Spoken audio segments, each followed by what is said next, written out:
कहते हैं जब वक्त बदलता है तो जो ठोकर मार के गई होती है वो भी कहती है कि तुम्हारे बिना मैं जी नहीं पाऊँ। ये समय का खेल है।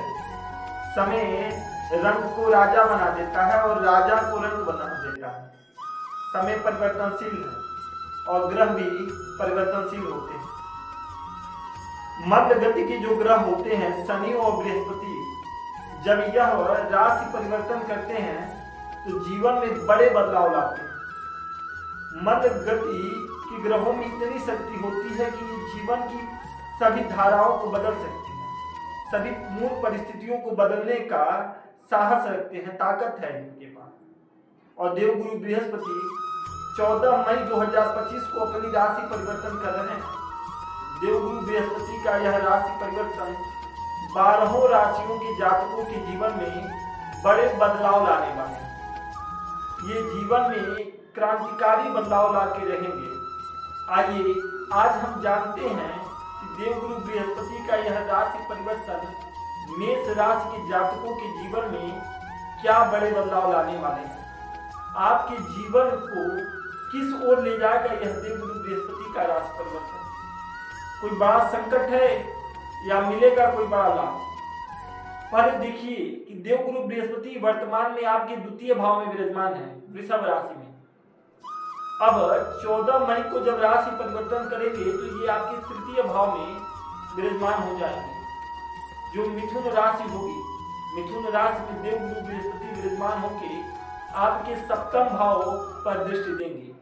उनकी एक दृष्टि जो सप्तम दृष्टि होगी वह नवम भाव पे होगी और नवम दृष्टि एकादश भाव में होगी। देवगुरु बृहस्पति स्वतः तृतीय भाव में विराजमान रहेंगे, अतः आप में साहस की वृद्धि होगी। आपके भाइयों को बड़ा लाभ मिलने वाला है।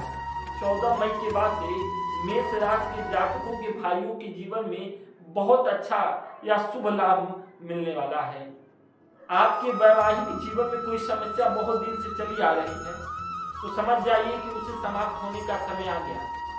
अब जब देवगुरु बृहस्पति 14 मई को तृतीय भाव में विराजमान हो जाएंगे तो उनकी दृष्टि सप्तम भाव पे होगी, इसलिए यह वैवाहिक जीवन को शुभता प्रदान करेगा।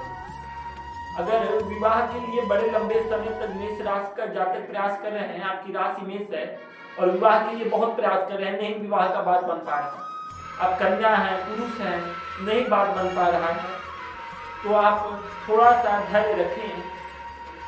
14 मई के बाद आप पुनः प्रयास करें और निश्चित ही आपका वैवाहिक संबंध बन जाएगा, आपकी शादी का रिश्ता तय हो जाएगा। इसमें कोई बहुत बड़ी रुकावट नहीं आएगी, बहुत आसानी से हो जाएगा, क्योंकि देवगुरु बृहस्पति की दृष्टि सप्तम भाव पे रहेगी।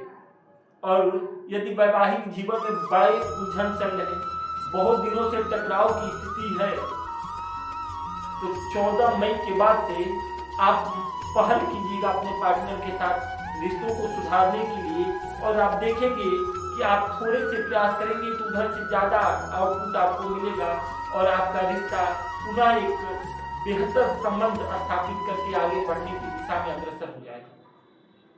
अब नवम भाव पे देवगुरु बृहस्पति की दृष्टि होने के कारण पिता को बड़ा लाभ मिलने वाला है। एक चीज ध्यान रखिए, शनिदेव कहाँ है? शनिदेव 29 मार्च को राशि परिवर्तन करके आपके द्वादश भाव में विराजमान हुए हैं।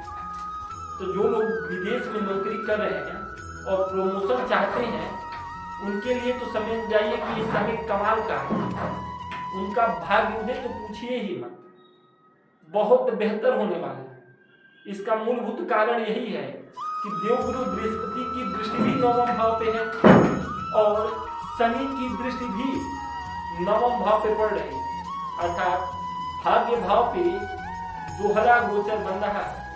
और फिर जब शनि और बृहस्पति दोनों का आशीर्वाद प्राप्त हो जाए, शनि समय है और बृहस्पति उस समय का निर्धारण करते हैं कि कब प्राप्त होगा, तो दोनों का आशीर्वाद प्राप्त होने से आपके जीवन में 4 चांद लग जाएंगे। अगर आप विदेश में जाने का प्रयास कर रहे हैं तो समय आ गया है, भाग्य आपका साथ देगा, विदेश जाएंगे, इसमें कोई रुकावट नहीं आएगा। विदेश में है, नौकरी में दिक्कत चल रही है वो दिक्कत समाप्त हो जाएगी। और यदि आप विदेश में प्रमोशन चाहते हैं, देखिए जो इंडिया में प्रमोशन चाहते हैं उनको भी मिलेगा, ऐसा नहीं है, लेकिन जो लोग विदेश में हैं और वो प्रमोशन की इच्छा रखते हैं, प्रमोशन के लिए प्रयास कर रहे हैं, कोई बाधा लंबे समय से चली आ रही है, वो समाप्त होने वाली है, उनको बड़ा लाभ मिलेगा। विदेश में रहने वाले को इस समय बड़ा लाभ मिलेगा यदि आपकी राशि मेष है और एकादश भाव में देव गुरु बृहस्पति विराजमान रहेंगे, जिसकी पंचम भाव पे दृष्टि होगी, तो संतान के लिए भी यह समय बहुत अनुकूल होने वाला है।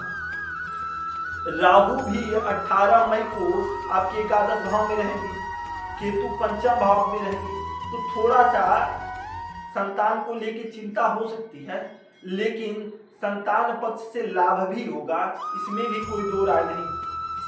आपको करना क्या है, देखिए गुरु और राहु दोनों एकादश भाव में रहेंगे।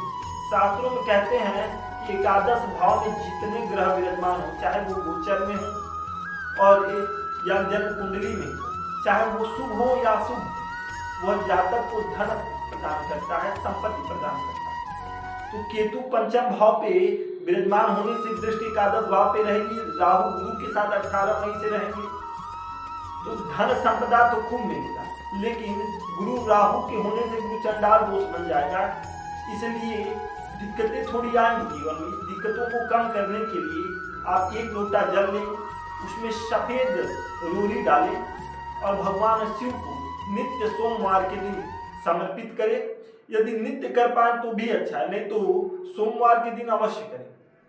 यह एक उपाय आपके जीवन को बदल देगा और निश्चित जानिए कि अगला 1 वर्ष आपको बेहद लाभ देने वाला है। अगर आप विद्यार्थी हैं, कोई प्रतियोगिता परीक्षा देने जा रहे हैं, तो आपको चाहिए कि नित्य श्री गणपति अथर्वशीष का इस समय पाठ करना।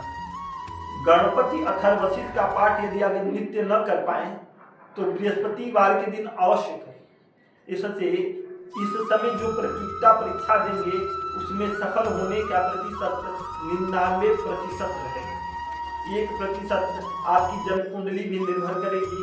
मैं तो कहता हूँ 100% जन्म कुंडली निर्भर करती है। जन्म कुंडली अगर अच्छी है रहे, बृहस्पति अगर आपकी कुंडली में अच्छा है, मजबूत है, तो गोचर में यह परिवर्तन आपके लिए बेहद लाभप्रद होने वाला है। इसी के साथ मैं आपको एक और जानकारी दे दूं कि यदि आप मुझसे जुड़ना चाहते हैं तो मेरे चैनल को सब्सक्राइब करें, बेल आइकन को क्लिक करें और जो भी प्रश्न है